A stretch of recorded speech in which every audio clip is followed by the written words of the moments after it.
Because as I explained on Monday when I did the live stream for the Tripwire Awards, which was a fun event, I enjoyed doing that.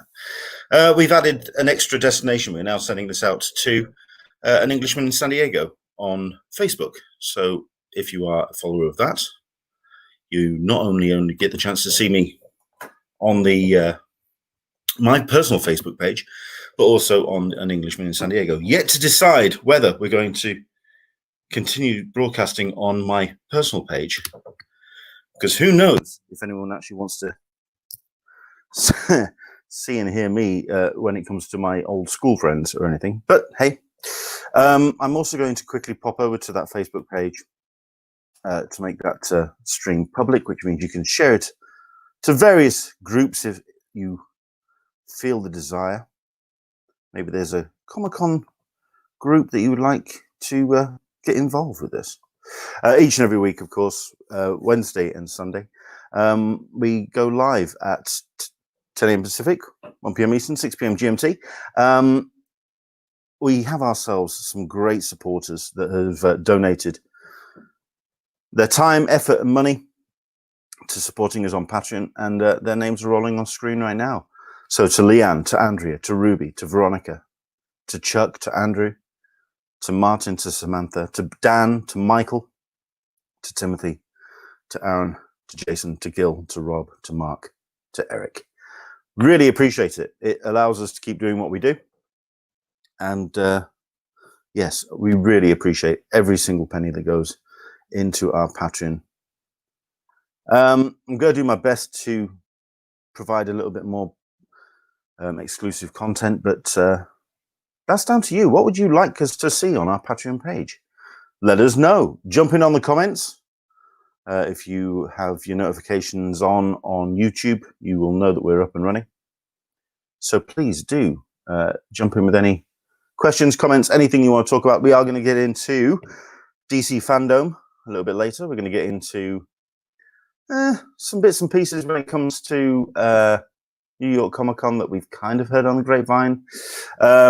We've also got some updates when it comes to San Diego Comic-Con at home, their live event. So all of this we'll get into later on in the show. But as always, if you are watching, jump in on the comments. Let us know that you're watching, where you're watching from, and anything you want to get into today. Please do. He says, putting on the cap. Because, you know, it wouldn't be the show that I do if it didn't have the cap on. Right then, everybody, welcome along to Talking Con, a cup of tea with an Englishman in San Diego. My name's Leonard Sultana. I really appreciate you coming along and watching our show on a Wednesday evening. We have got ourselves some last-minute guests. This is a very last-minute organized stream. But I'm really grateful that the gentlemen that are joining us have decided to take time out of their evening to come along and say hi. Indeed, Lee has turned around and said that he's already had the lightning storm already in his neck of the woods. Into the Blue Mystery is saying, good afternoon, folks. Thunderbolts and lightning, very, very frightening in south of Wales. Yes, I understand it feels like it needs a storm. And I don't just mean out and about. I think just generally, it just feels that it could do with a bit of release and a bit of a storm just to clear the air. And I think I've got two guys who are kind of gently nodding their head going, yeah. It's stormy out. It's going to be tonight, I think, looking at it here in North Wales. So. Fair enough. We have ourselves Lee Wallis, who's the organizer of MCon, and also we've got JAIME Milner, who's the organizer and creator of Wales Comic Con. Hello there, chaps. How the devil are you? Evening. Good. Evening.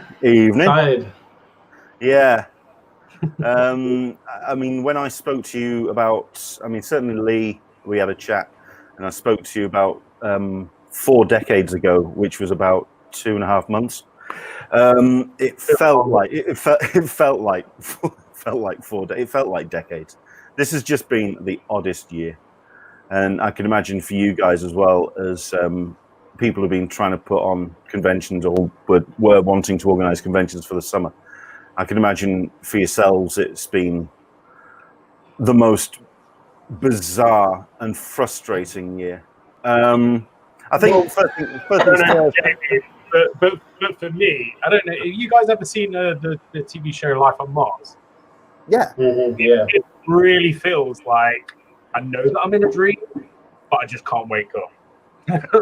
That's what it feels like for me. It's just kind of like I know this is going on, but can't do anything about it. So yeah, it's been tough. It's very different times right now. You know, we're still going through everything, reviewing everything. I know Lee's obviously postponed what was going on till next year.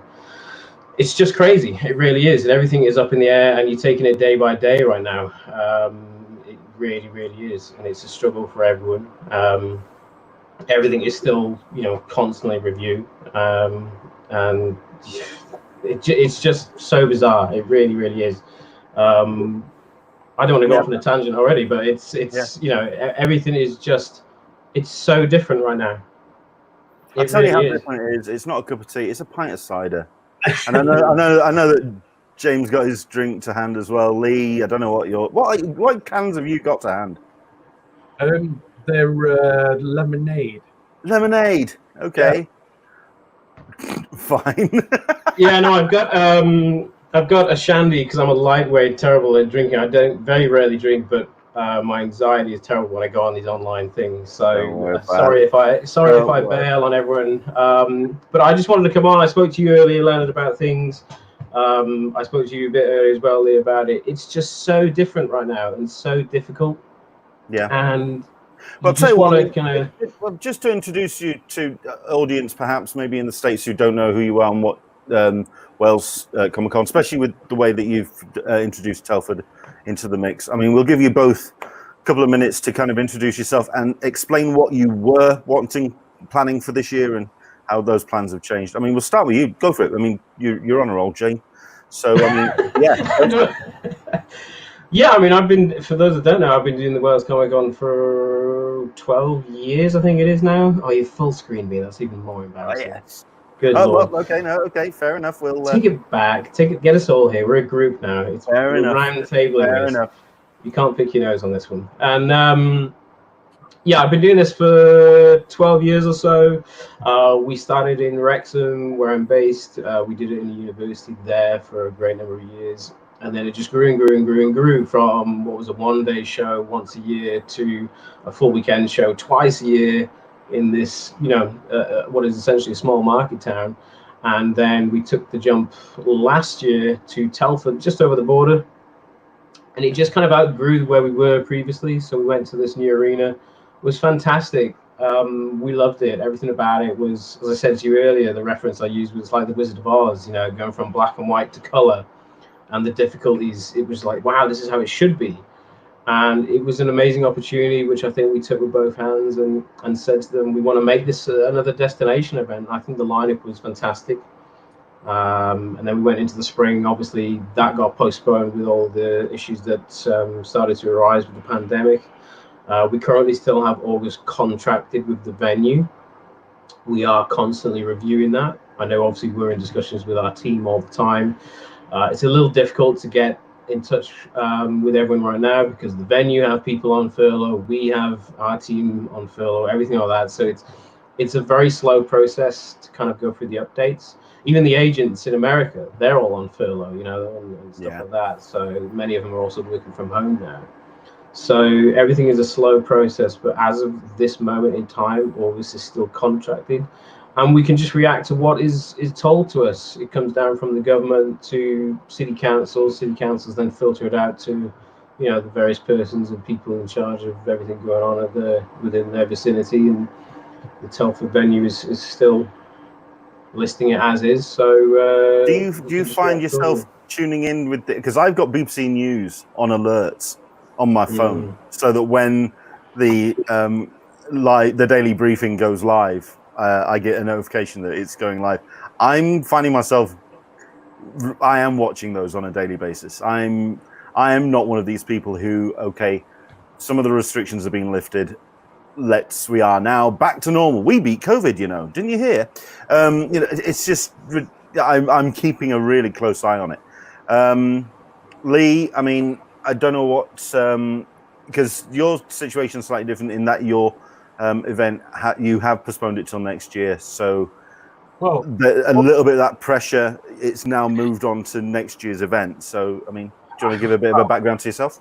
You say that there's always pressure because there's external elements to running events that you and I and Jamie more so knows well about with his extended experience. You've got the you've always got the sort of like element of people second guessing as well. That's the big issue, and it's not just sort of like fans, it's other parts of the industry. And Jamie mentioned about agents and stuff. I ain't even been able to get in touch with a couple of agents because they're just not working. That's it. They're down tools, and they will pick the stuff back up when they come back in. So it's not always as simple and as easy as everybody thinks, because it really isn't. I mean, you're saying there's less pressure on us now. The reality of it was we didn't know, just like everybody else, what was going to happen.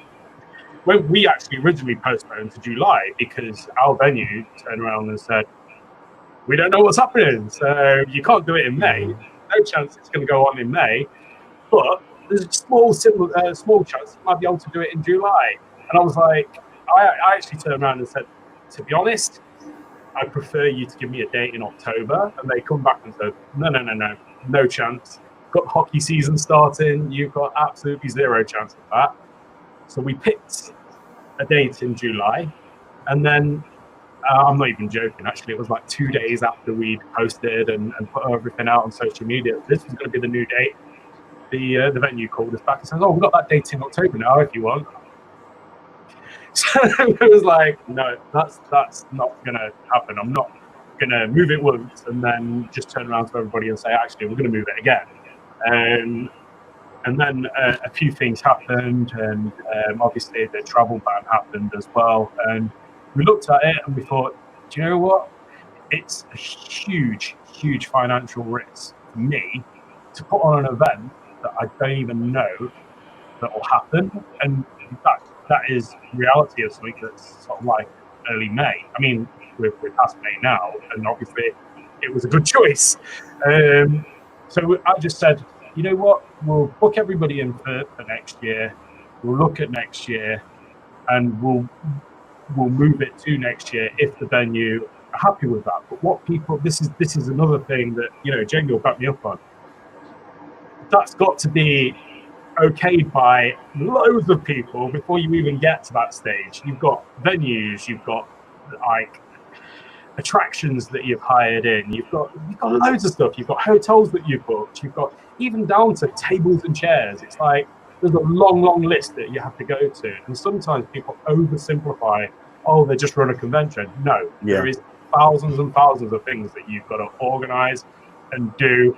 And this is why these events take a year to plan. It's not just a case of going, it's done, because it's just not. And, again, Jamie will back me up on this, because it isn't. It's days and days of pulling your hair out.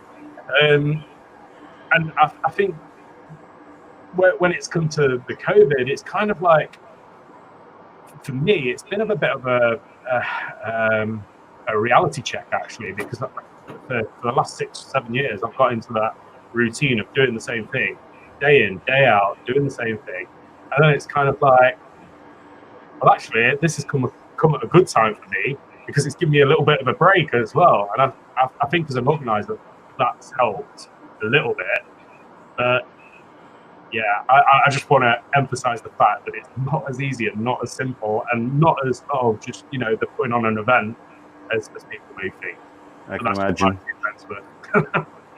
I mean, obviously there's pressures being an organizer, not only from the front end when it comes to the attendees, but also from the back end behind the curtain, as it were.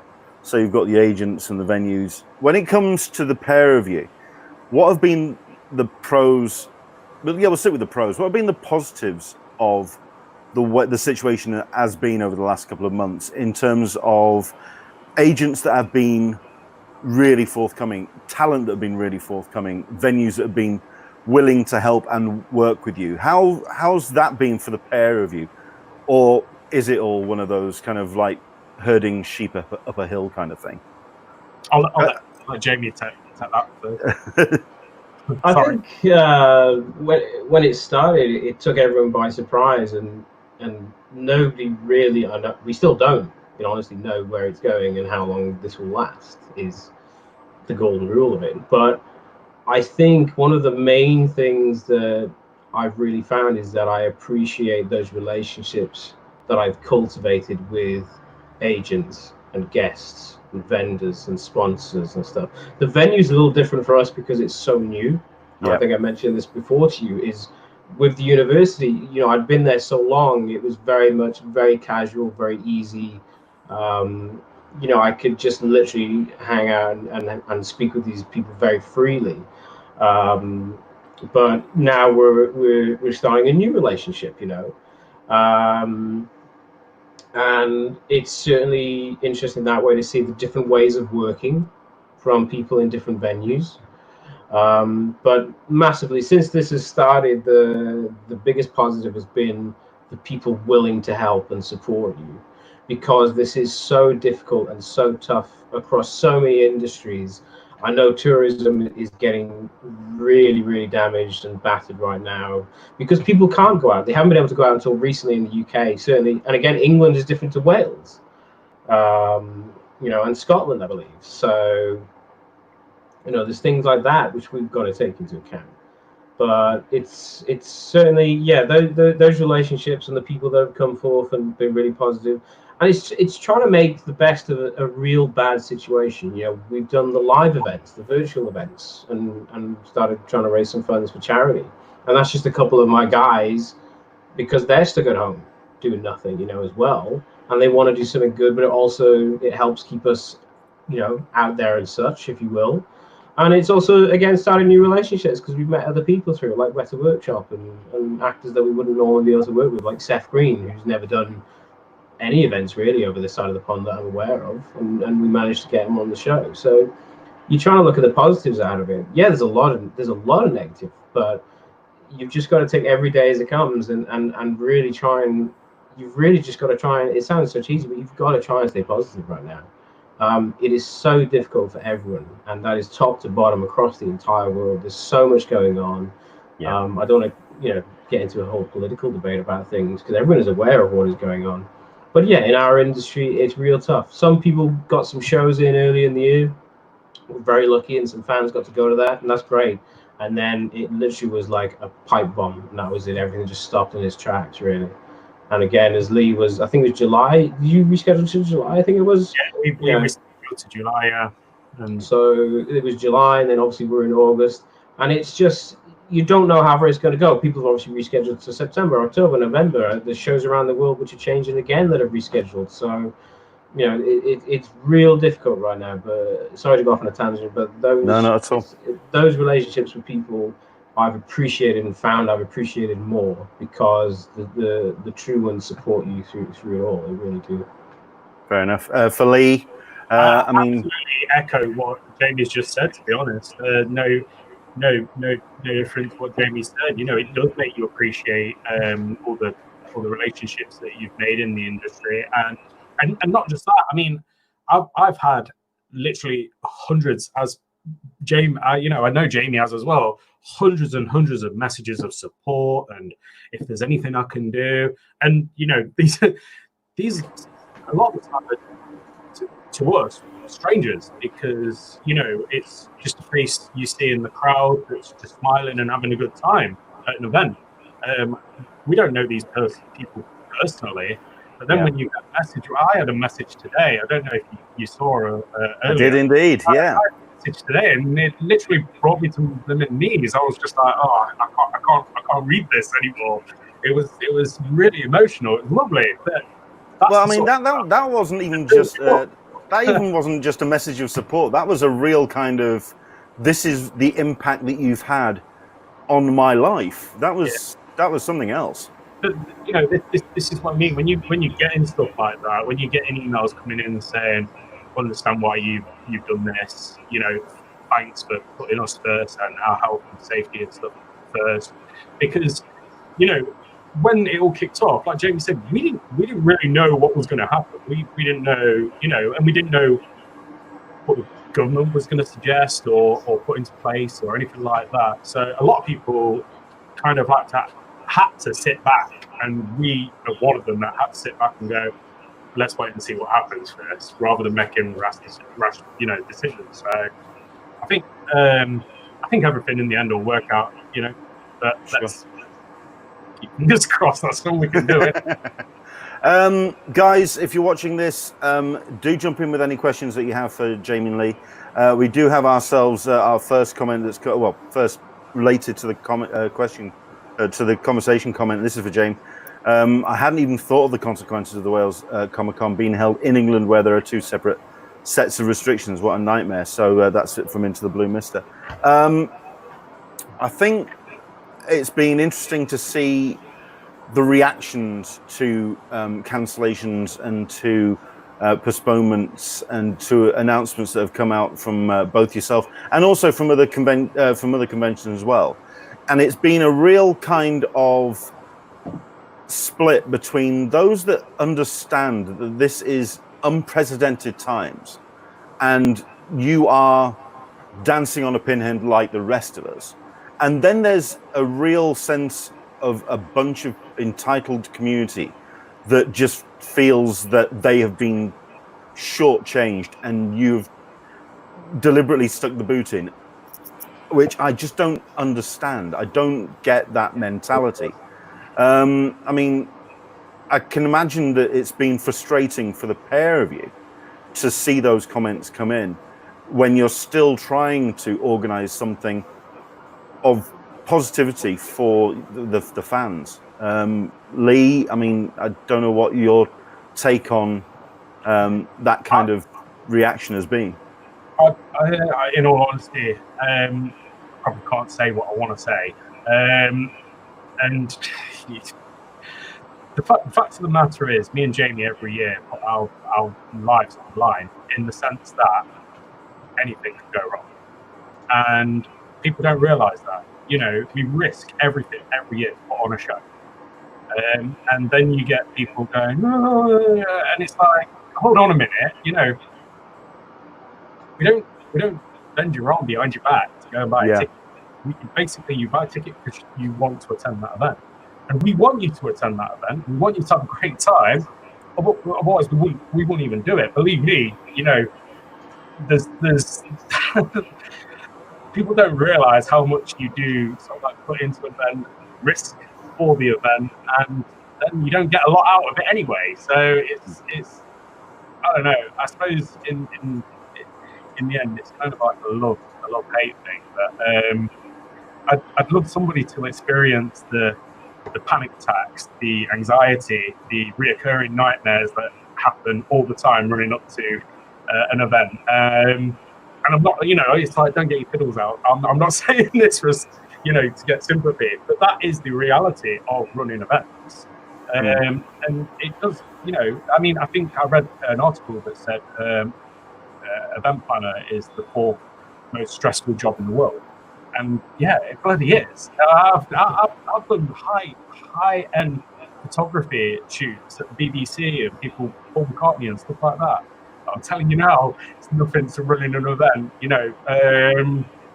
But at the end of the day, people are passionate about it, so that's why they feel entitled. And I get that, and that's why, you know, people like myself and Jamie sit here and, you know, we take it. We've probably known about it to ourselves a little bit, but we take it because we understand that it's part and parcel of doing the job. So yeah. I mean, that's where I stand anyway. We've had a couple of I've thrown a couple of messages up already because we do have somebody who's also experienced in putting on events, and that's Shane Chebsey, who's behind events like ICE. He's also behind the Comic Slopia event in Shrewsbury, and he's saying, Shane, totally agree with Lee. And obviously, you may have seen those messages as well, Jamie. The words of support. Move for Telford was a good one. Ideal for your event. Hope it works out. For yourself, then, I mean, Jamie, he also mentioned as well that thankfully the entitled fans who don't understand are in the minority. Do you, Jamie, see and recognize that there are more people supporting you than there are knocking you? Because it's just those that have an axe to grind find themselves screaming about the loudest. I think, first of all, it depends where you look online. Good point. You know, there's you'll always see people, if anyone's got an issue or anything negative to say, generally you will find it is always shouted, for want of a better word, the loudest online these days. It's always the case. If someone has a positive experience, they don't go and praise it as much as someone with a negative one. That's generally how it works with human behavior and interaction online. It's been such a difficult process, and again, so many different shows are reacting differently as well to how they go about it. You know, what is happening? Are they going to postpone? Are they going to cancel completely? Are they going to try and go ahead? I think there was a show in Florida last weekend that tried to go ahead, or did go ahead. You know, it's completely different and individual to each organizer and what they've got going on. Really, that's the reality of it. It's a little bit different for us this time. Again, as we alluded to earlier, we've moved from the venue. It's all very different there, the way of working, the way of getting to know things. And then when we came out with the April show postponed, we said, well, rather than just cancel it, we said, hey, what do you want? Do you want a refund? Do you want an exchange? Do you want a transfer? Do you want an upgrade? You know, what do you want to do? And we're going to do this all and get everything sorted manually. And in a way, given the option, we thought was great because it gave people the option to do what they wanted to do, rather than refund a ticket and then faff around getting new and all this. So we looked at it in that aspect. But now, months on, after we've had to, you know, furlough the staff and things like that, and you're doing things manually at home yourself and going through it, it kind of, as you say, made a rod for our own back in reality, because it increased the workload tenfold. Do I appreciate people's patience right now? Yeah, massively. I think everyone should, because you don't know everyone's situation at home either. You know, we talk about people as organizers and the situations we've got, but everyone is reacting differently. I've got things, you know, my family, I spoke again to you earlier about it, you know, with my family, what they're going through, it's very difficult. What I go through, Lee's got things he goes through. I'm sure everyone has got everything they react to. So yeah, people say about, you know, fan entitlement, things like that. It's, again, it's what Lee's just mentioned. It's the passion about this industry, and I think in a way it has lost its way a little bit. You know, this industry is built upon a hobby and a love for meeting these people, interacting with other people, not just celebrities and autographs. You know, comics, art, cosplay, gaming, whether it's video or tabletop. You know, music to an extent in some places as well. It's all sorts of things. And if you want to like one aspect of it, if you want to like every aspect or some aspects of it, that's down to you and how you choose to do it. But it just comes down to that passion, and it's up to us to manage those expectations, really. And do I think we've handled this in the best way possible? No, because things have hampered us in the way, whether it's our personal lives that have gone in the way of things, whether it's other issues that have gone in the way of things. No, we haven't handled this the best way at all. In terms of customer service, no, because we've always struggled with that aspect. We invested in some software and we found an issue with that, sadly. So you've got to go back to the table and look at it and address it and review things, you know. So there's a lot that it's all down to the individual as an organizer and as an event, of course. But it is difficult, and as I say, we're going into this one now, and we're speaking to guests and agents again when we can.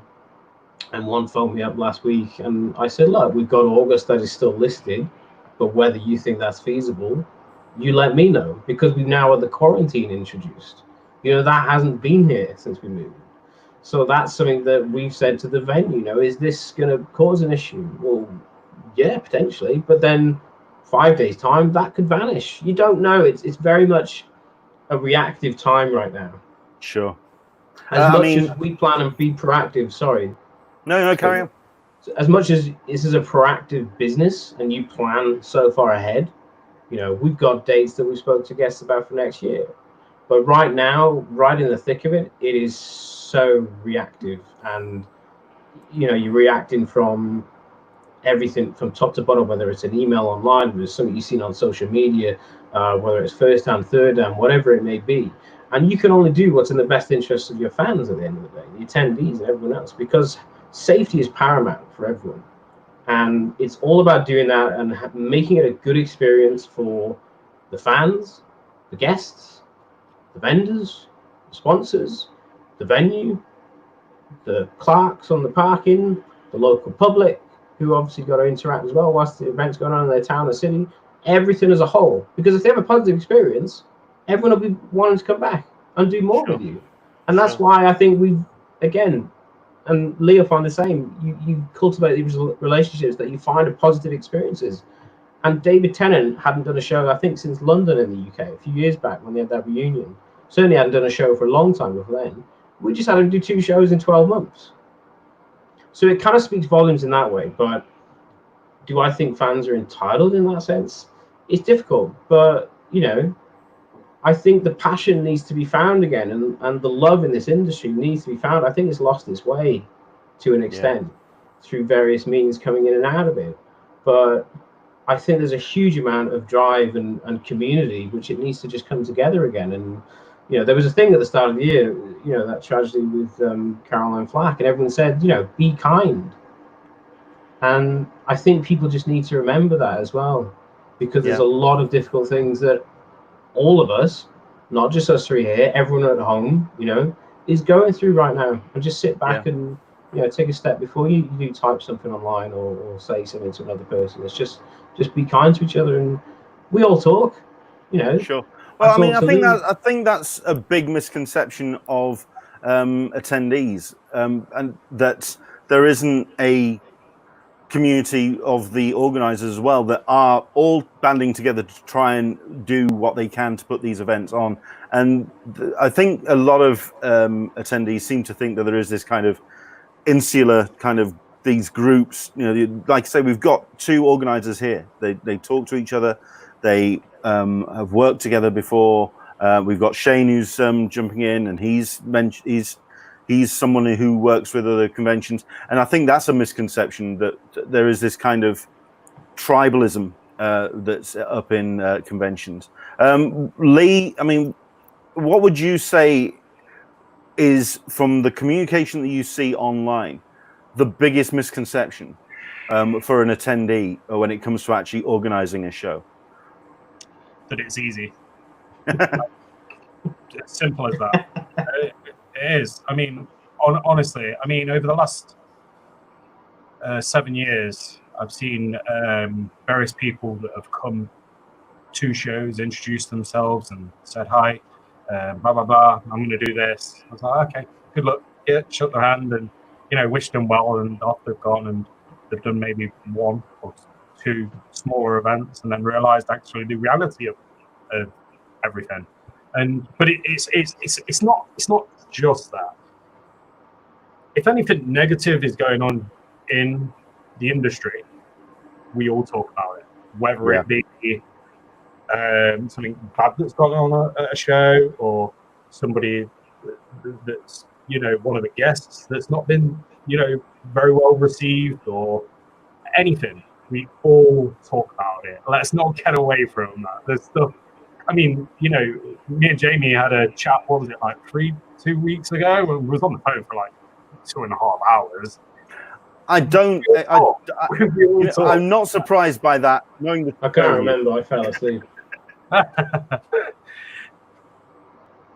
He goes on about England all the time. Lockdown this, lockdown that. Well, and then I just tell him about all this hair that I've managed to grow. Yeah, thanks. Moving on. But yeah, let's not get away from any, misconceptions. It is a tough industry to work in. It's a tough thing to do as an event organizer. But, we love it, and that's why we keep on doing it every year. The very first event I went to was Jamie's. That's because, Danny John Jules said to me, come down. I'm doing an event. You've never been to a Comic Con? What are you crazy? You know, come to an event. And I turned up at Jamie's event in Wrexham, and there's like 3,000 people queued up outside my car, and I'm like, oh, okay, there might be something to this. So you know, it's one of those things, isn't it? At the end of the day, it's I suppose you can have a doctor on here next week, Leonard, and he'd be telling you how tough his job is. So yeah, I mean, let's go through a couple of comments. I mean, it's Andrew Dickinson and Andrew English who's jumping in with the vast majority. I mean, Andrew is saying a thin line between hobby, passion, obsession. The further you get away from the norm, the greater the commitment, distrust.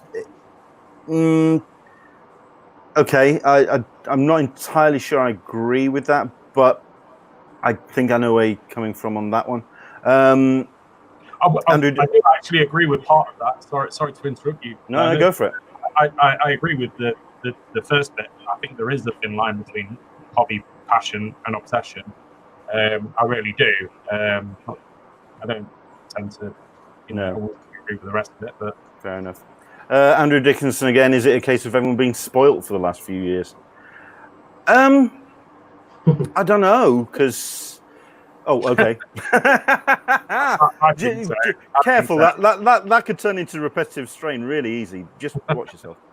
The bobblehead. Yeah. No, I think so, and James is a good example of that. He puts on fantastic shows. He has absolutely, top draw guests, and I think that there is probably an argument to say that people have been a little bit, spoiled. This is what happens when you bend over backwards for them, I suppose.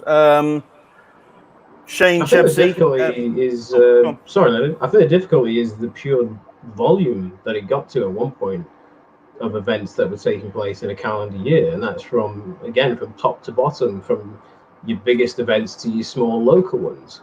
The calendar was absolutely stacked, and I remember when I started, I think it was 2007 that I had the idea about it, and 2008 beg pardon, was when we implemented it.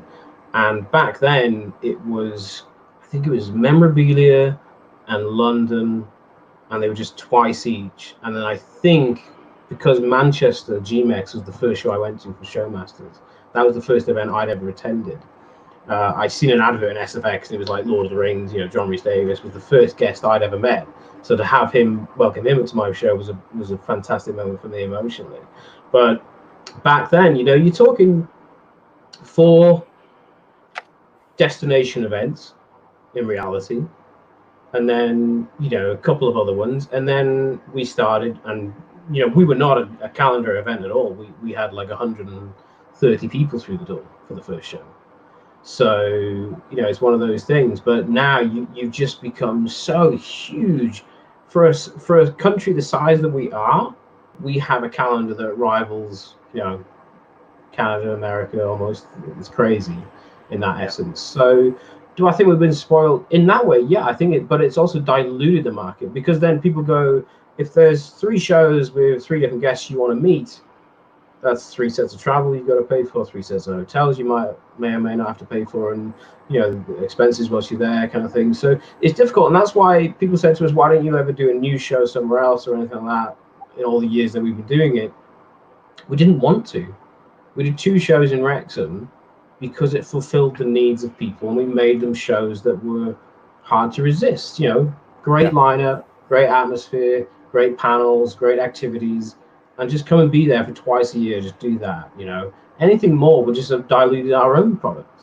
So is there still room to move and put other events on? Yeah, I think so, but I do think it got to the point where we were just getting absolutely spoiled for choice in the end, really, for just the sheer volume. Fair enough. Shane is comment. Shane is. Oh, go on. I just want to agree with Jamie, because we kind of proved that with our own shows, because we were running smaller shows around the country, and we just stopped that because we found exactly what Jamie just said. It was diluting our own product, and now we just concentrate on the one show in Nottingham, make that as big and as good as we can, And yeah, just to basically repeat and emphasize what Jamie just said, if there is lots and lots and lots, and you're putting stuff on all over the place, it does dilute your product. So yeah, I just wanted to agree with Jamie with that. Fair enough. Like I say, I mean, someone that we could have had on the show, but he said that he's got a band Zoom meeting later. Of course, lead singer of Cosmic Rays, Shane Chebsey. He has made a couple of great comments. Biggest misconception is that they think we're in it for the money. There are easier ways to make money. We're in it for the love. So there you go. Yeah, I mean, I'm watching the faces of Lee and Jaime there. Yeah, yeah, you giving it the best you can. So we'll do this one real quick, and then I want to get into very quickly the virtual Comic-Cons, and then we'll also look at the future and what we can expect possibly next year. So let's just Meg is asking this question: do you think the oversaturation of cons makes it impossible for any smaller con or any new con to reach the popularity like a Wales Comic-Con or a San Diego Comic-Con, something that can break through? Have the conventions that are currently in place cornered the market? I think that's what Celestial Meg is kind of saying.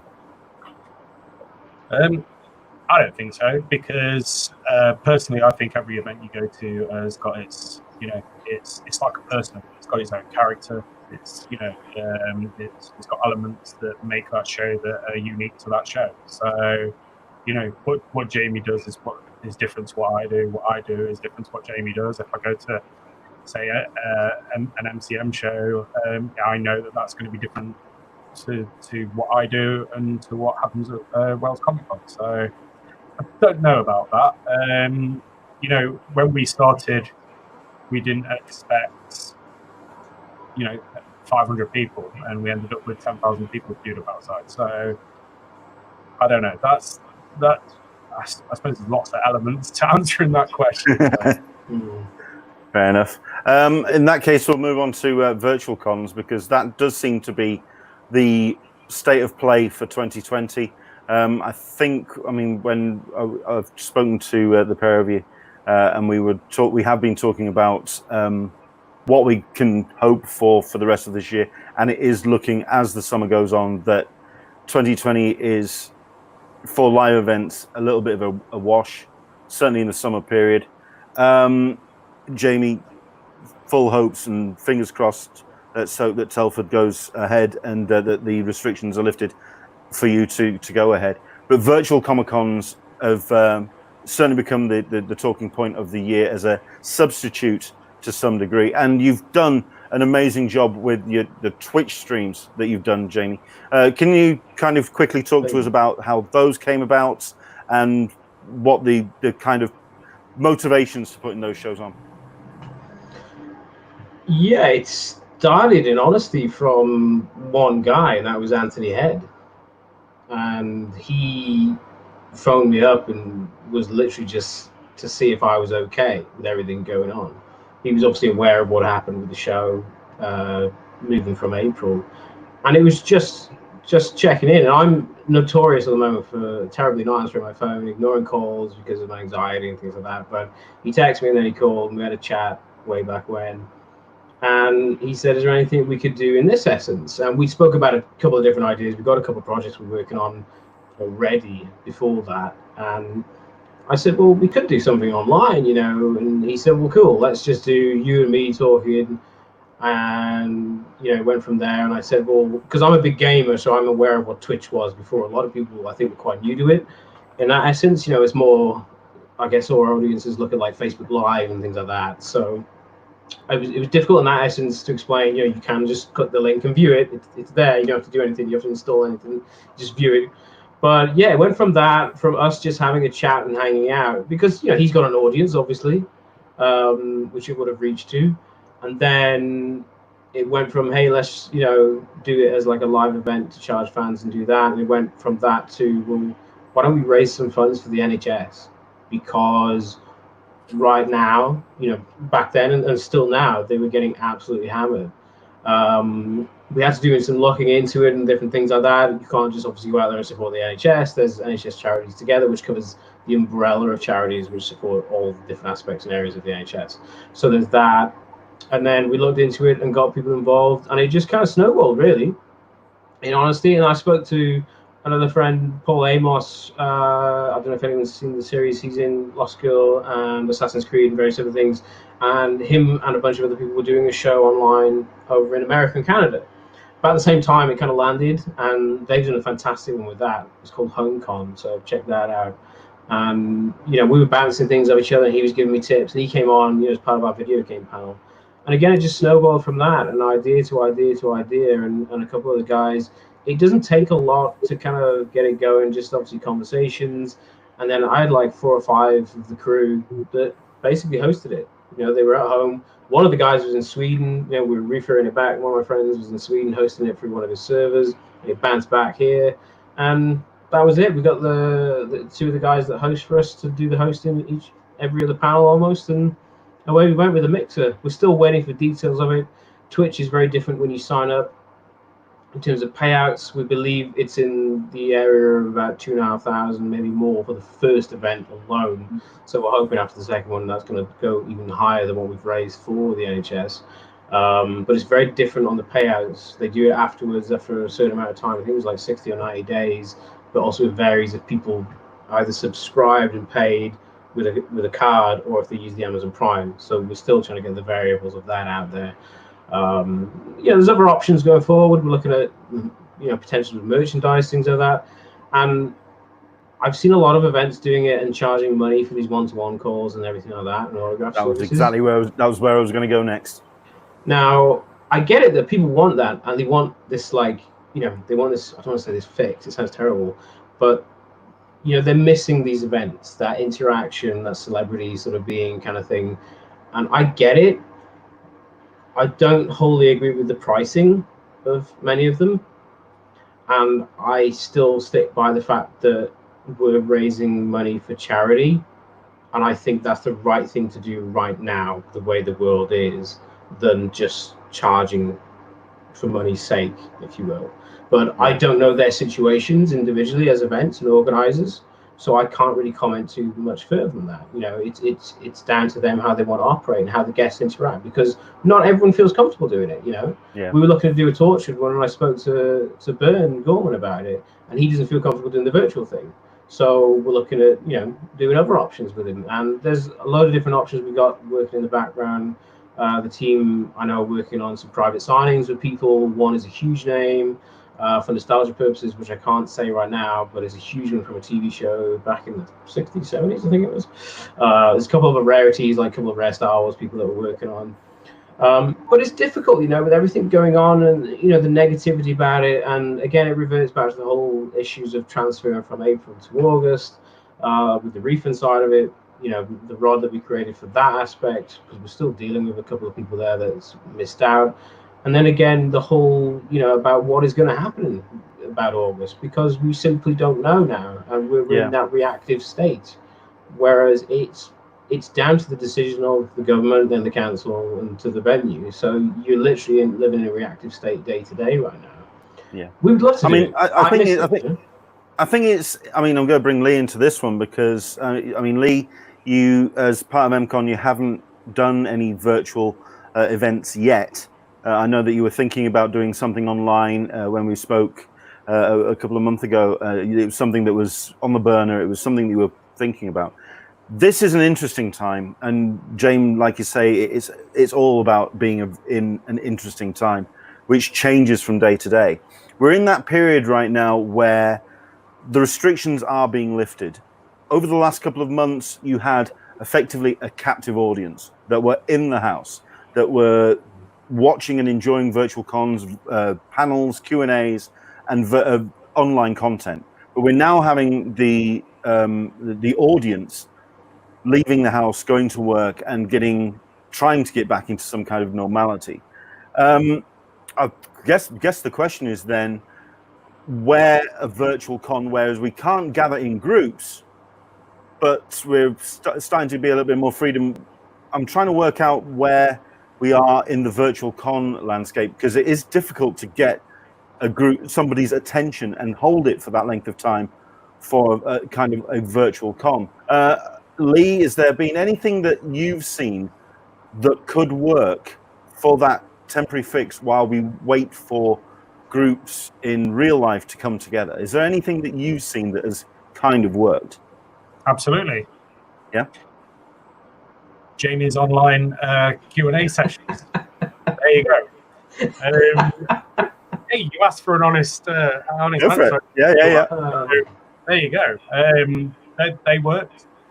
James done a great job with that. You mentioned that we were going to do it, and yeah, we were. And then literally, kind of like, it was like 2 days after we spoke about that. Then I was like, oh, okay, Jamie's doing it. So that was literally the reality of it. So we just didn't do it. I mean, we contacted a lot of agents and stuff and spoke to a lot of guests, and then I spent an hour going back round saying we're not going to do that. We're just going to carry on with what we're doing, and we still might do the odd stream. I mean, no. Up until last year, I think me and Tony were doing live streams every other week at one point.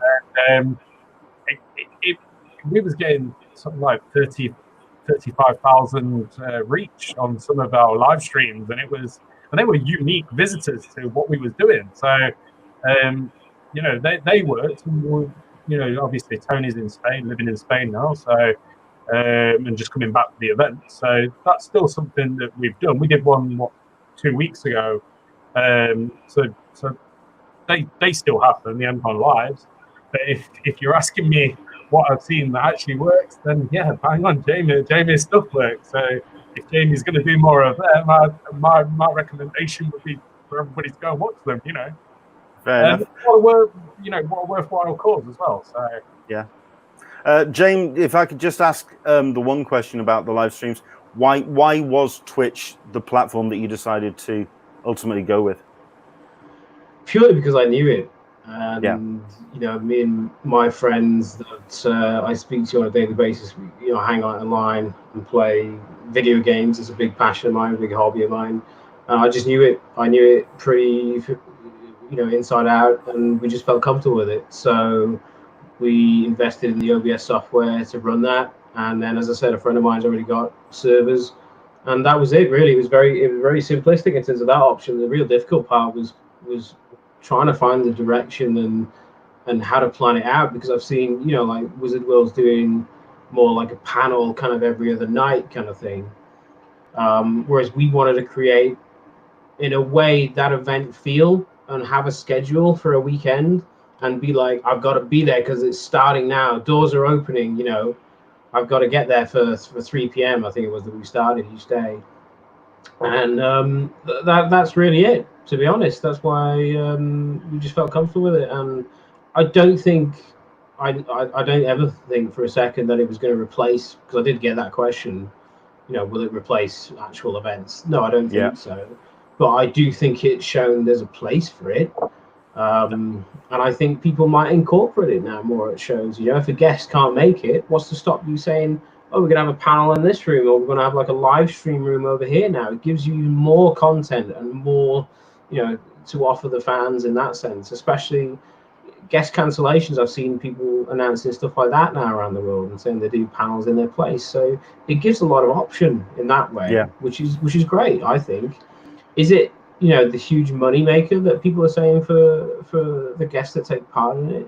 No, but then at the same time, you're not asking them to fly halfway around the world and commit 4 or 5 days out of their time to do it. They're sat in their living room in, you know, nice tops and quite possibly pajama bottoms. But it's a very different world. It's not for everyone at all. You know, not everyone's into it. I get that. But I'm, you know, I'm already on. I've been really enjoying a lot of things on Twitch. I really hope people do get to have a look around it. I've been watching some musicians on there.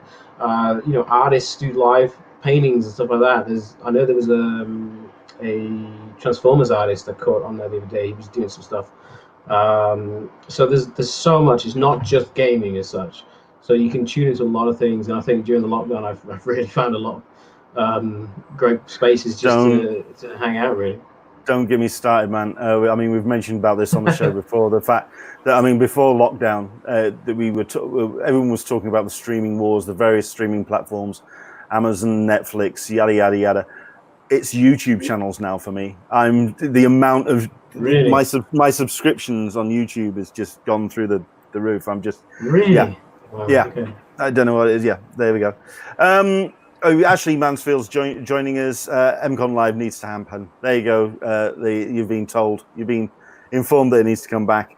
And he's also to host it. That's why. And Ashley Mansfield's Star Furies had live stream panels before at their events. Also, Solicitous Meg, I think you're expecting too much from people by assuming they're wearing bottoms. I can personally attest to that right now. But I think we're all looking forward to. I mean, I think when I mentioned that we were going to do this to Lee, we said, well, it'll be half an hour. We're now into an hour in, so we'll ask one more, and then we'll kind of like move on and do a couple more maybe questions at the end. If you've got any last minute questions, guys, do get them in.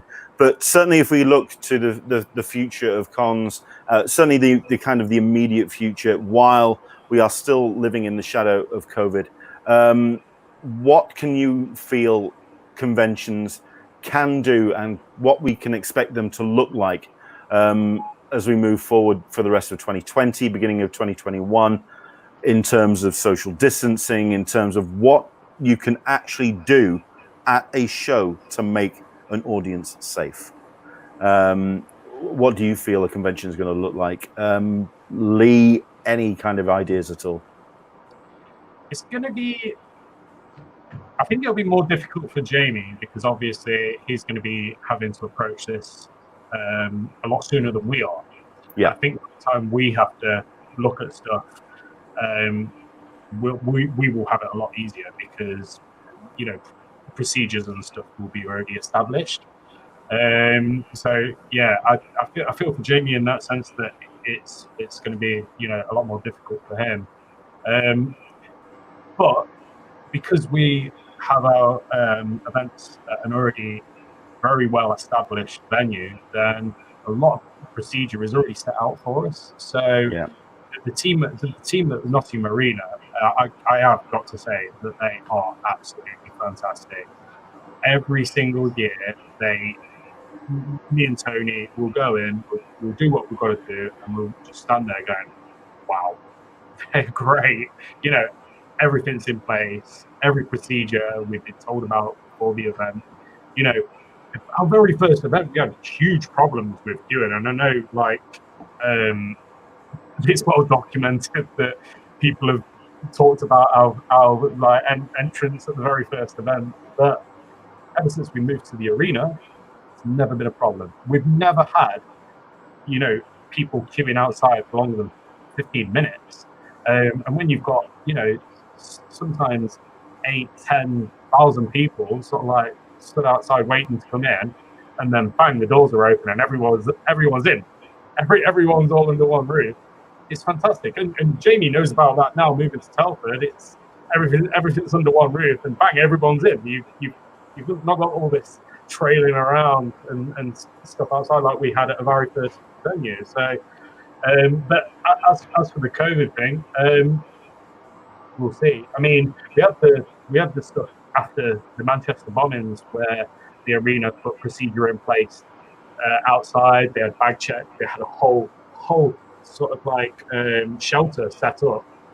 So when people were coming in, it was there. They had bag searchers and metal detectors as they were going in, and you know, it didn't even slow them down. They were still in 15-20 minutes, and the jobs were done. So I think a lot of stuff will be set out. A lot of stuff will be told to us that's got to happen, and we'll follow it. At the end of the day, our attendees are, you know, the first and last thing that we think about. So sure, their safety will come first. So whatever needs to happen will happen.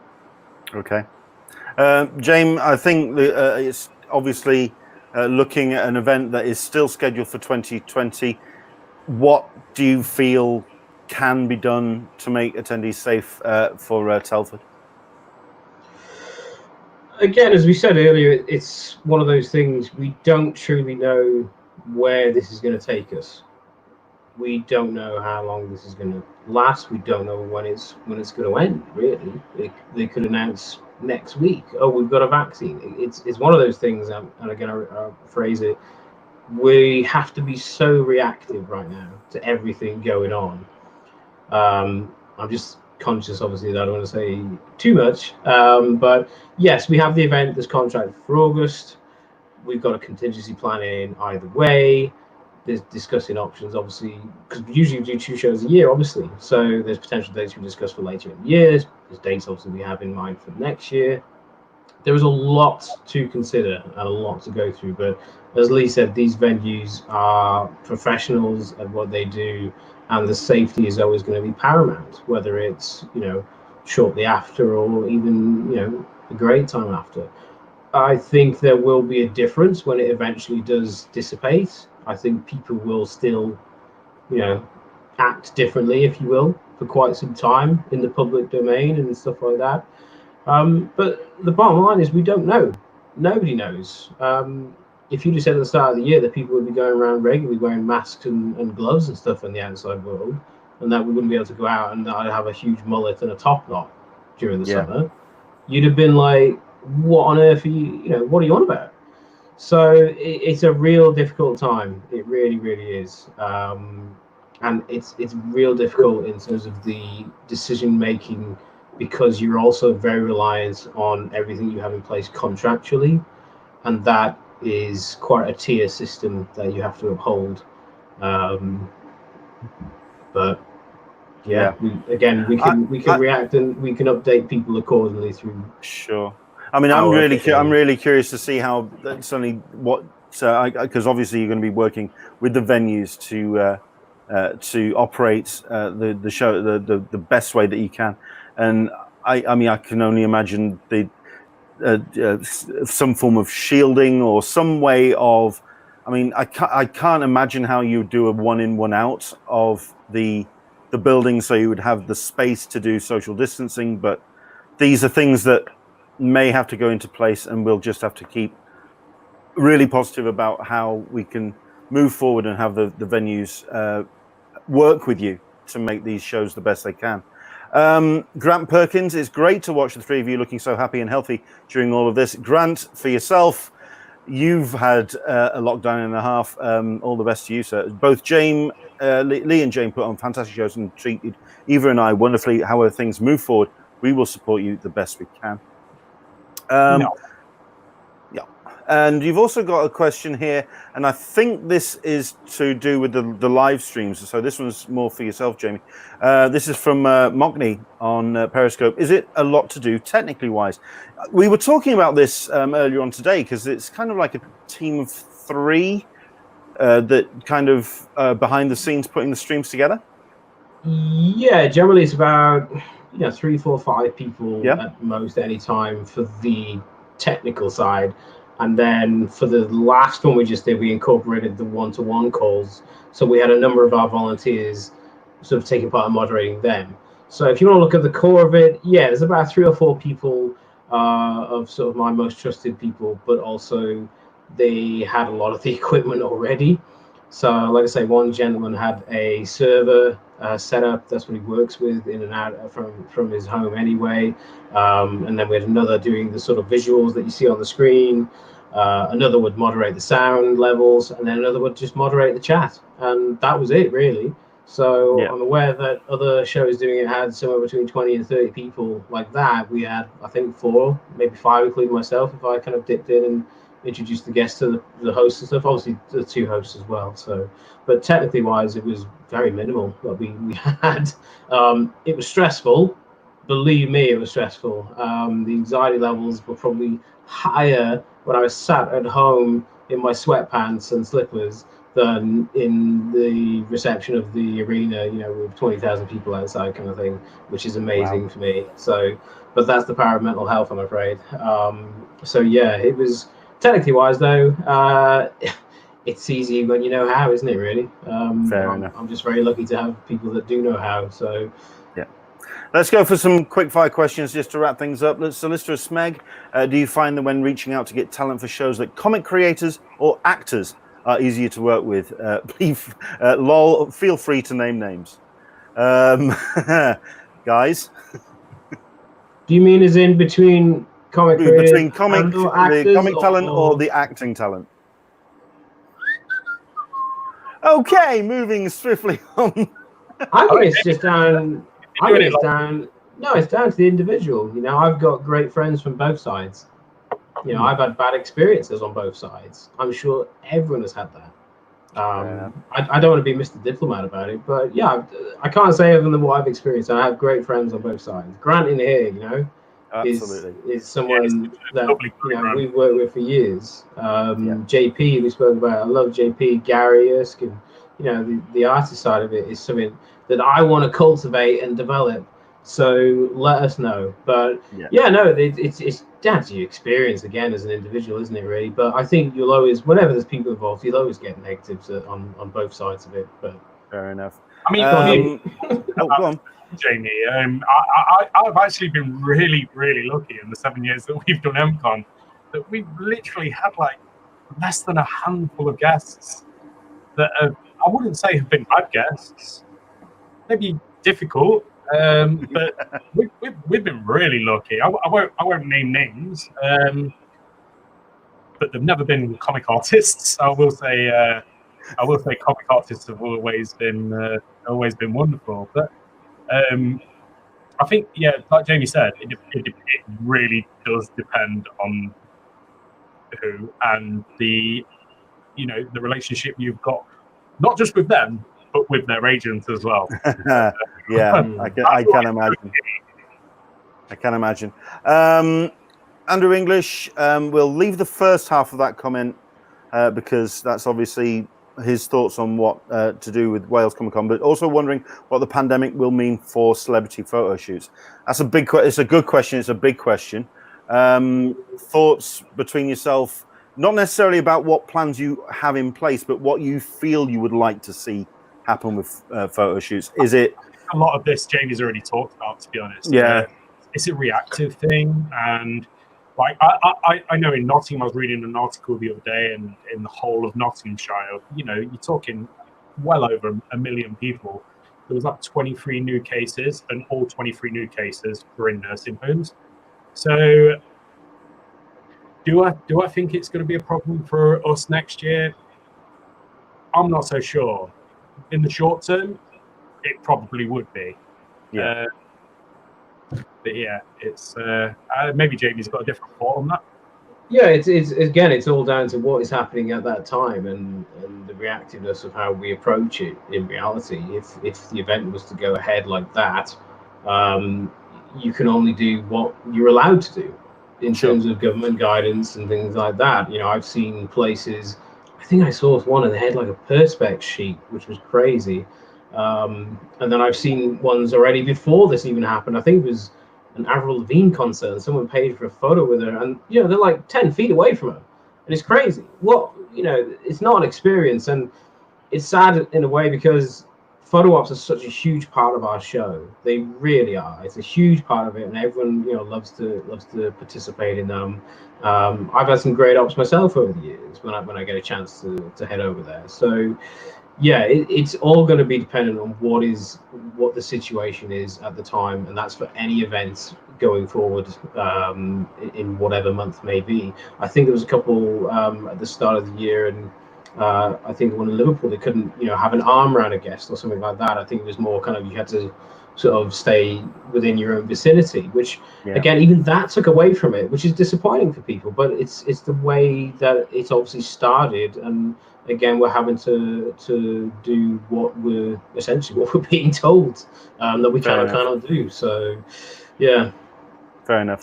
Guys, I think we'll let you get off. I mean, although, Lee, you look like you were about to say something there, sir. I was just going to say as well, what people have got to realise is at the end of the day, when you've got a full capacity venue and the government are telling you to, you've got to be within 2 meters away from each other and stuff like that, it makes running an event incredibly difficult to do. it's not just for us, it's the whole entertainment industry, you know, cinemas, restaurants, everything. It's all the same for all of us. And when you've got a venue telling you that at the end of the day, we can't have this many people, and if somebody's trying to say, well, you can only do 1 in, 1 out, well, the actual reality of it is the event probably won't happen then, because there's no way you're going to get 10,000 people through a venue to get to everything they want to do and see everything they want to see in a day, because then you're turning the length of time that they've got to be in there into a week, and there's no way we can run the event for a week, although we'd probably love to, you know, and that's just the reality of it. So as Jamie said a few times today, it's a reaction thing, and that's just the reality of it, and that's how it's going to be. So I suppose it's just a case of waiting. Yeah, there was Jamie there going, running an event for a week. Maybe not. We'll let you guys get off, and we'll say thank you very much indeed to the pair of you for coming on. This was incredibly last minute. It was kind of prompted from a kind of throwaway comment from Jamie when we were speaking on the phone earlier. Let's have some organisers on to really kind of talk it through and look at what we could be saying. Sorry, dude. Can I cut in? Go on. There's a comment in the chat. Ashley Mansell saying, "What is the best way fans can support events during this unknown time?" You see, yes, this is what I was going to say. I'm taking your thunder away without having the lightning outside. You know, man. Okay, what I was about to say was thank you. All very right, you much go into for it. coming You go on. into it. And then I was going to say, what is the best way fans can support events in this unknown time? I can sit here all night and do this. Come on. You know, I'm over that wave of anxiety. I'm good to go. Let's go. I've only got 1 beer left. And I've got other stuff to do myself, man. I've got a couple of posts to put up on the website. As have we all, my dear. Ain't we, don't we do. So, best way people can support events right now? What do you think? I'll chip in. You want me to go? We'll go with Lee. We'll go with Lee first. Go for it, Lee. You go. Well, for us, I mean, it's just, you know, following our posts, chipping in when we make posts, you know, sharing, liking the stuff that we put up. I could sit here and say, keep on buying tickets. The event's next year. Everything will be great. I'm not going to say that because we don't know. But it is what it is. So yeah, I mean, what can you say to that? It's like we're both of us. Both. I know we've talked about fans in the past, Jamie. Both of us have got fantastic supporters at both of our events, and we're so grateful for that. So for me and MCon, I would just say, you know, thank you for the support that we already get, and you know, if you can keep on doing what people are doing, then I appreciate it even more. Fair enough. Jamie, anything you can add? Anything that people can do to support? I mean, I'm guessing don't cancel your tickets. Yeah, it's coming back to what I said earlier. You know, there was that thing we alluded to, and it was a huge thing online, but it's about being kind. Just be kind to each other. Be kind to everyone that you interact with, because this is a terrible time for us all. You know, whether it's an organizer, a guest, you know, attendee, camera crew, you know, the person running the ice cream parlor over the road. It's an unprecedented time right now, and we're all dealing with it in different ways. But be kind to everyone else, support each other, you know, emotionally, mentally, things like that. There's a lot going on, and just have faith, because these people, not just ourselves in this room here, these show organizers have been doing this for a long time. There's a great number of people doing this for a long time. It's a different way of working right now, and we're all trying to traverse that in the best possible way that we can do. And the bottom line is, you want the best experience for the fans. Will you please everyone? No, you won't, sadly, because that is generally the way human nature goes. But the bottom line is, you want everyone to have a good experience. So have faith in the organizers to do what they can do, because as organizers, it's your health and safety that is paramount with all these things. And just have faith in us that we'll make the correct decisions for that. Is it the best decisions of us financially as businesses? Probably not. I think everyone's found it truly difficult right now. Truly difficult. If anyone says otherwise, then I would question it. But just like I say, just have faith in people that have been doing this, and just try and stay positive about it all, really, and show support, and just pay attention to official social medias where we will put things out as and when needed. Yep. So rather than rumor and speculation, I think speculation does the most damage. It really does. I know Jamie just alluded to something just then, but it really does. Always wait for official channels, because at the end of the day, people love going to events, and we talked about the passion and the love of the events, and that's a big part of it. If people are listening to gossip and spreading the gossip and trying to deliberately damage events, then what would they prefer? No events? I don't think so. So the one of the best ways to support is to, when they see that, question it. Back on them, because the chances are what they're saying isn't true, and wait for the official channel. So, well, then in that case, to wrap things up, to say thank you very much indeed to you guys. If you can tell us where the official channels are, we'll start with you, Jamie. Where is the best place to go to find out more about Wales Comic Con? On Twitter and Instagram, I believe it's at Wales Comic Con, and then on Facebook, it's Wales Comic Con official Wales Comic Con. I've completely forgotten it out of my head. So there you go. But yeah. Yeah, and the one last comment for yourself, seeing as we do have you full screen, let me just see if I can see if I can. Where is it? Where can I find it? Where is it? Is that a full-sized Captain America shield behind Jamie, or just the wall very far away? It's a father joke. Yeah. It's real small. There you go. Look at it. It's real small. Excellent. And for yourself, Lee, best place for people to find out about MCon and what's happening next year?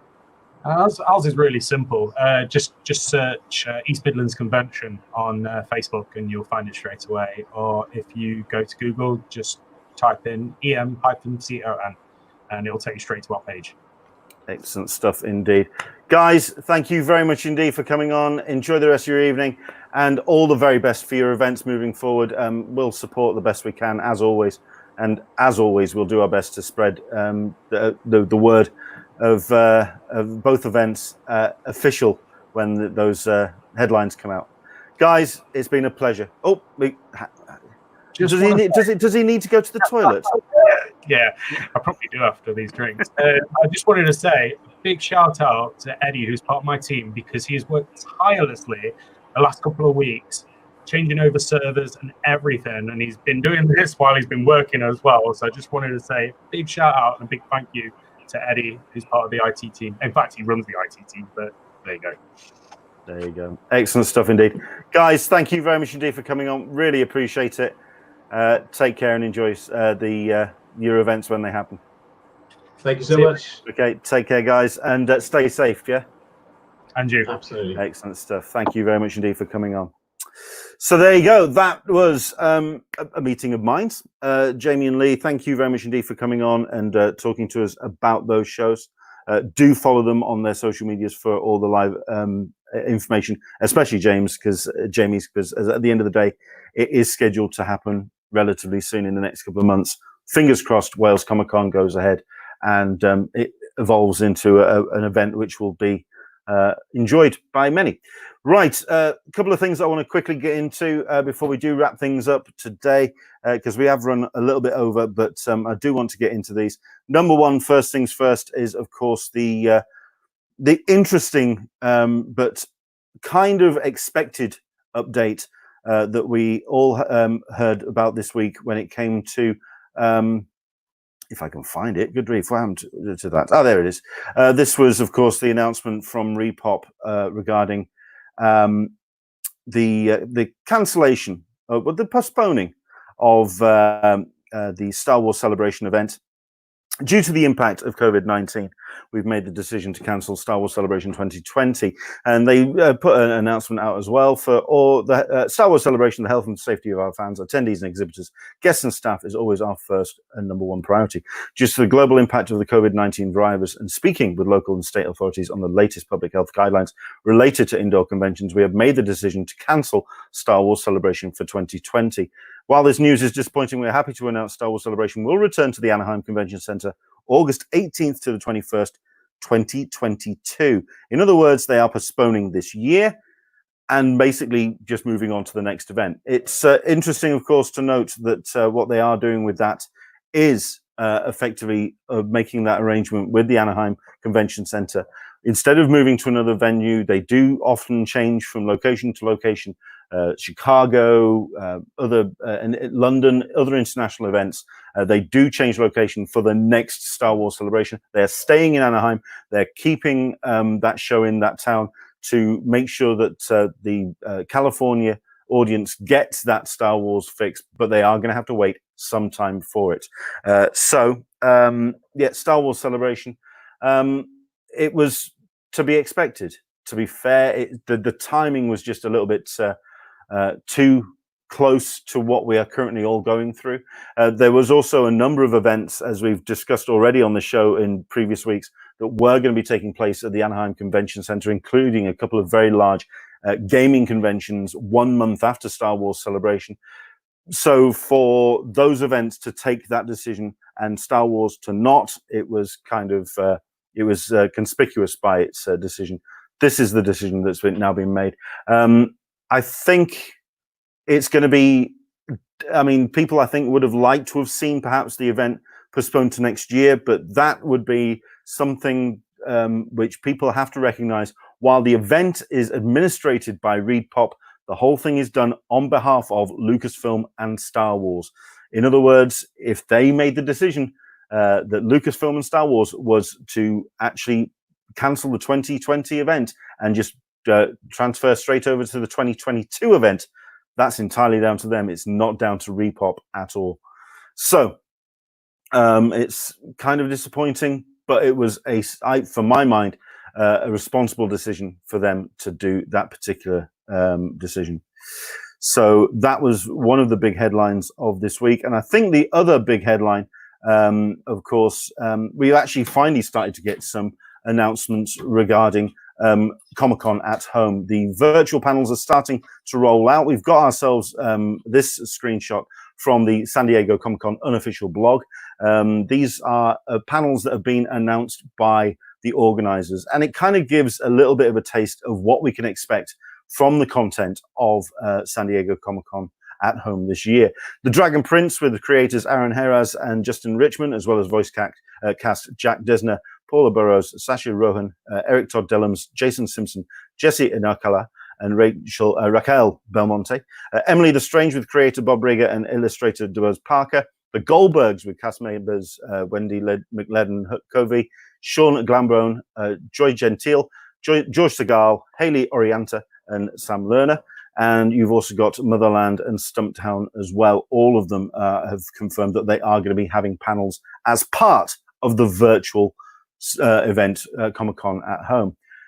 As it happens, over the last 24 hours, there's also been the invitation for press access to be taking part for San Diego Comic-Con at home, which we've been really confused about how that's actually going to work and what kind of element that actually provides as a press access for a virtual convention. This is really taking a different level as to what we've seen with other events in the last couple of months. San Diego Comic-Con are clearly going to be doing something different with their event, and we'll be looking forward to seeing the official announcement of what that will look like down the line. And I think the last thing that I can very quickly talk about, if I can just pull up the page, is about the reason why you won't be seeing DC Comics at that particular event of Comic-Con at home, because they're hosting their own. It is indeed DC Fandom, which was plastered all over social media yesterday, taking place on the 22nd of August, and it's going to be, quite frankly, immense. The kind of stuff and the amount of stuff that they got planned for this looks huge. It's going to be based around a central hub, splintering off into 5 subsections of the actual event, which includes Watchverse, Uverse, Kidsverse, Insiderverse, and Funverse, all of them taking on the various aspects of DC output, live action, animation, comics, gaming, the like, kids interaction, kids interactive. It's a lot of stuff that they're going to be planting online. It's going to be interesting to see how they're going to do it. Personally, I mean, Into the Blue Mister says it's very crystal mazy, isn't it just? I get the feeling we're going to be seeing a lot of URLs. We're going to be seeing a mini site. We're going to be seeing a lot of links and sending off in different directions. Loads of people already announced that they will be taking part in this. Zack Snyder has already said he will be doing something at this particular event. So you're going to be seeing live panels, possibly some photos, which he's going to be bringing on. But he's really embraced the whole virtual presentation of what to expect from Zack Snyder's Justice League moving forward. You're going to be seeing stuff relating to Stargirl, Black Bolt, yeah.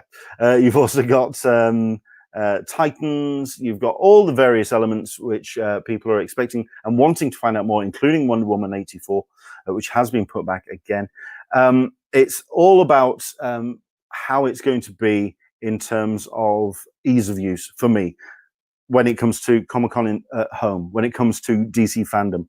If it's not an enjoyable experience, then it's going to be 2-page click and you're going to pretty much abandon pretty much from the word go. It's got to be done at a decent rate. No, well, Black Lightning's one, but there's the other one as well. Oh, what is it? The Rocks thing. Shazam baddie. That's going to bugger me. Anyway, you're going to tell me. You know, you are. Of course, you're going to tell me who it is. But Black Lightning is the other element that's going to be on screen. But anyway, how it's going to be done in terms of an actual user interface and how it's going to be. Black Adam, thank you very much indeed. Black Bolt is Marvel. Of course it is. I'm tired. It's a case of the user interaction. I really wouldn't mind seeing one day an actual full-blown VR virtual Comic-Con where you kind of have some way of interacting and seeing it in a new and exciting way rather than just a bunch of YouTube links, which I get this sneaking suspicion a couple of virtual conventions are going to just do. I'm hoping for something new and innovative. We'll see what DC Fandom do in August. 22nd of the month is when that happens. Okay. And that, I think, is pretty much the news when it comes to conventions.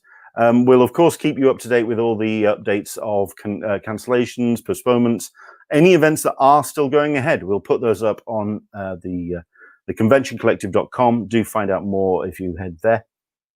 And I think that's pretty much me, apart from something that we have been trying to do at the end of these shows, which is showcasing the best in artist talent and also the Kickstarters that are doing the rounds, where creatives are finding new ways of connecting with their audience in this difficult time of pandemic. I think this has just been the one that's got my attention this particular time round, because not only am I a massive fan of the people involved in it, but it also looks like a really cool project. It's called Like Father, Like Daughter. It's a 6-issue book. It's already exceeded its target already by at least $1,000. No, about a couple of $100 at least. And it is just really, really cool. It's just a great collection of talent as well. If you've been online and you follow comics criticism online, Comic Uno is someone who knows her stuff, and she really is very passionate about not only established big titles, but also independent content as well. She's a really cool critique of comics, and here she's putting her heart on the sleeve and making something for herself. She's going to be doing it under the title of Comic Uno. This is Kat Calamina, teaming up with Wayne A. Brown for this project. And pulling together some really cool people as well to get behind her. So Wayne A. Brown is going to be the artist, and you've also got the colorist Lisa Moore as well, and Matt Bowers is going to be the letterer. It's a really cool looking title. A father with superpowers leaving his wife and daughter to become invulnerable, the world's only superhero. 10 years later, his daughter discovers that she's inherited the very superpowers that made her father leave her family. Like I say, it looks great. I trust the people behind it.